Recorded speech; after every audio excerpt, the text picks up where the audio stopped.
안녕하십니까? 배팅 부동산 핵심 제촌자경 농지 양도세 감면 혜택 간단히 자세히 정리 한방에 하도록 하겠습니다. 자, 자경농지 양도세 감면에 대한 여러가지 기사가 있는데 이 기사가 제가 보기에는 굉장히 형식 자체가 훌륭한 것 같습니다. 자, 질문을 하고 답변을 받는 그런 방식이기 때문에 이해하기 굉장히 쉽게 되어 있습니다. 일부 좀 틀린 내용도 있는데 그 부분은 제가 말씀을 드리고 전체적으로 요약을 한번 해 보겠습니다.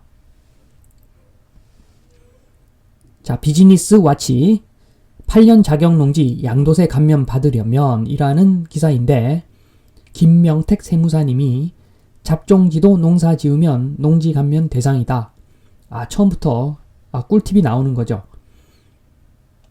자, 계속 보면 자, 농지는 꼭 8년 이상 작용해야만 양도세 혜택이 있나? 이런 질문에 대해서 농지를 제촌 작용한 기간이 8년을 넘어가면 1년 내에 최대 1억 원, 5년 내에 최대 2억 원까지 양도소득세 100% 감면을 받을 수 있습니다.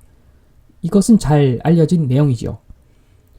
제가 그 농업인 혜택에 대해서 정리를 할 때 또 이 내용을 말씀을 드렸었고, 자, 계속 보면 밑에 보면 8년을 채우지 못하더라도 기본적으로 제촌 작용해야만 중과세율을 피할 수가 있다라는 내용이 나오는데 요것은 사실 조금 틀린 내용입니다.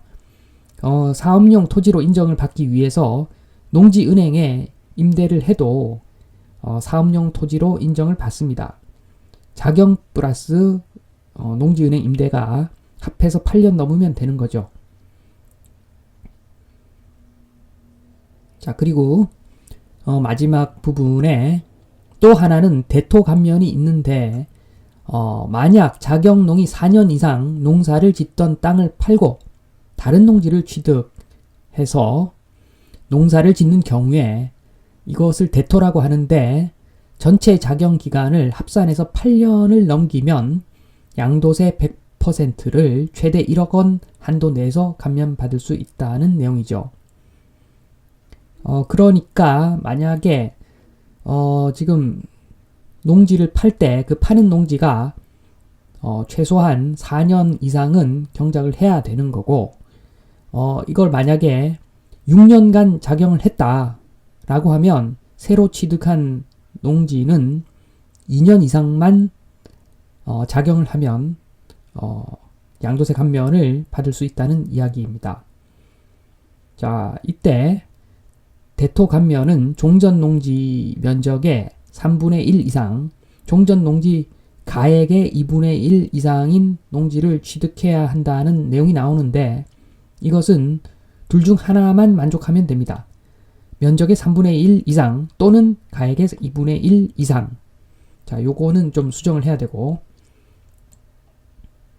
자, 그 다음 질문. 7년 농사 짓고 3년 쉬었다가 다시 1년 농사 지으면 8년 자경은 통산해서 계산한다는 내용이니까 보유기간 동안 8년 이상만 작용하면 되는 것인데 지금 현재 자경 농지여야 한다는 점은 중요하다. 요것은 좀 잘못된 내용입니다. 제가 다시 정리를 해드리면 첫 번째, 4년 이상 대토 감면일 경우에는 대토기 때문에 당연히 지금 농사를 짓고 있는데 다른 농사 지을 땅을 찾기 때문에 감면이 있는 것이기 때문에 4년 이상 대토 감면은 양도일 현재 제촌해서 작용하는 농지이어야만 한다. 이것이 첫 번째이고, 두 번째, 8년 제촌 작용 감면일 경우에는 이때는 8년 제촌 작용 조건 충족 후에 제촌하기만 하면 농지 양도시 감면을 받습니다. 그리고 만약에 그 제촌 지역을 벗어난다면, 그래서 비거주자가 된다면 그 비거주자가 된 날로부터 2년 이내에 양도하기만 하면 감면을 받습니다. 자, 다음 질문. 오래 쉬어도 상관없나? 8년 자격 요건을 갖췄더라도 자격기간의 비율에 따라서 사업용, 비사업용 토지를 따지는 문제. 요것만 신경을 쓰면 된다는 거죠.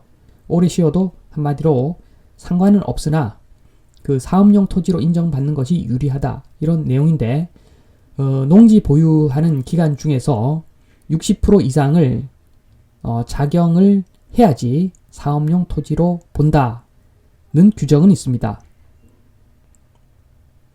예를 들어서 농지를 보유를 30년 했는데 보유기간 중에서 총 10년간을 농사지었다면 8년 이상 작용했기 때문에 작용 감면은 받을 수 있는데, 단지 작용기간이 전체 보유기간의 60%에 미달하기 때문에 비사업용 토지가 되어서 일단 중과세 적용을 해서 양도세를 계산한 다음에 그 뒤에 작용 감면을 해서 계산을 하겠지요.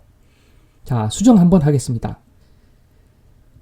작용 기간이 60% 이상이라고 위에 표현이 되어 있는데, 사실은 작용 플러스 농지은행 임대 기간이 60% 이상이면 사업용 토지로 보는 것이죠. 자, 다음 질문. 제촌 작용을 판단하는 기준이 까다로운데, 이것은 답변에 있지만 아주 명확합니다. 까다롭지 않습니다.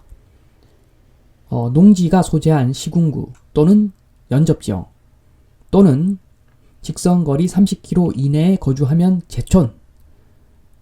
그리고 작용은 전업으로 농사를 짓거나 농작물의 절반 이상을 자기 노동력에 의해 경작하면 되는 것이고, 그리고 또 다른 제약 조건은 그 양도세 혜택을 보려면 총급여와 사업소득의 합계액이 3,700만원 미만이어야 한다. 이런 조건이 있습니다. 다음 질문. 노동력의 투입은 어떻게 확인하나? 요것은 밑에 쭉 읽어보시면 아시겠지만 굉장히 깐깐하게 확인을 합니다. 통화 기록까지 최근에는 본다고 하니까 정말 실제로 농사를 짓는 그런 사람이 양도세 감면을 받아야 된다. 왜냐하면 양도세 감면은 국가에 내는 세금 자체가 1억 또는 2억이 감면되는 것이기에 이 국세청에서 엄청나게 꼼꼼하게 본다. 따라서 여러 가지 자료를 챙겨둬야 된다. 다음 질문. 농지 면적이 작은 경우에는, 이것은 저도 사실 정확히는 잘 몰랐습니다. 작용 감면 대상에서 농지의 면적 기준은 없다 하는 거죠. 원칙적으로는 텃밭도 감면이 되는데 실상은 사례는 적겠죠. 왜냐하면 텃밭이라고 하는 것은 주택을 지어놓고 그 옆에다가 한 5평, 10평 농사 짓는 건데, 그 부지가 주택에 포함되어 있다면 당연히 1가구 1주택 양도세 감면 이런 걸 받겠죠. 그래서 텃밭 정도 실제 실내는 거의 없으나 지금 법적으로 보면 작용 감면 대상에서 농지의 면적 기준은 없다. 알아두시고, 그리고 또 잡종지의 경우 세법에서는 나대지로 보는데 이 경우에도 실제로 농사를 지었다면 감면을 받는다. 자, 농지법하고 똑같습니다. 지목이 전답 과수원이 아니더라도 실제로 농사를 지었다면 혜택을 받는다. 자, 다음 질문. 자격 농지를 상속받는 경우. 자, 피상속인이 작용한 농지를 상속인이 1년 이상 계속해서 작용하는 경우에는 피상속인의 경작기간과 합산할 수가 있다. 그래서 아버지가 5년 경작한 농지를 물려받았으면 3년 작용하면 8년 채워서 감면을 받을 수 있다. 자, 그리고 만약에 상속인이 작용하지 않는다고 하면 5년 이내에 상속받고 5년 이내에 팔아야만 사업용 토지로 인정받는다. 자, 그리고 직계 존속이 8년 이상 제촌 자격 요건을 갖춘 농지를 상속받는 경우에는 상속 후 3년 이내에 양도하면 감면 혜택을 받는다. 자, 그리고 땅값이 굉장히 비싼 땅의 경우에는, 땅값이 굉장히 비싼 농지의 경우에는, 자, 한 명이 상속을 받으면 1년에 1억, 그 다음에 한 2, 3년에 걸쳐서 2억 받을 수 있지만, 이것을 5사람이 상속을 받는다면 1년에 5억, 그리고 한 2, 3년에 걸쳐서 나누면 10억까지 감면을 받을 수 있는 것이겠지요. 그래서 결론적으로 농지가 좀 시세 차익이 굉장히 크다라고 하면 여러 상속인의 지분으로 나눌 때 각각의 지분에 대해 8년 자격 감면을 받을 수 있으므로 유리하다. 자, 마지막 질문. 양도세 감면 혜택을 더 보려면, 자, 지금 보면 양도세를 계산한 후에 1억 원의 이상의 양도세가 나올 것으로 예상되면 필지를 좀 쪼개서 2년에 걸쳐서 또는 3년에 걸쳐서 나누어서 양도를 하면 최대한으로 양도세 감면 혜택을 볼 수가 있다. 자, 지금까지 그 제촌 자격 농지 양도세 감면 혜택에 대해서 쭉 Q&A 형식으로 쭉 살펴보았는데, 지금 이것만 보시면 웬만한 제촌 자격 농지 양도세 감면에 대한 내용은 다 들어가 있으니까 이것만 보시면 될 것 같습니다. 이만 마치겠습니다. 감사합니다.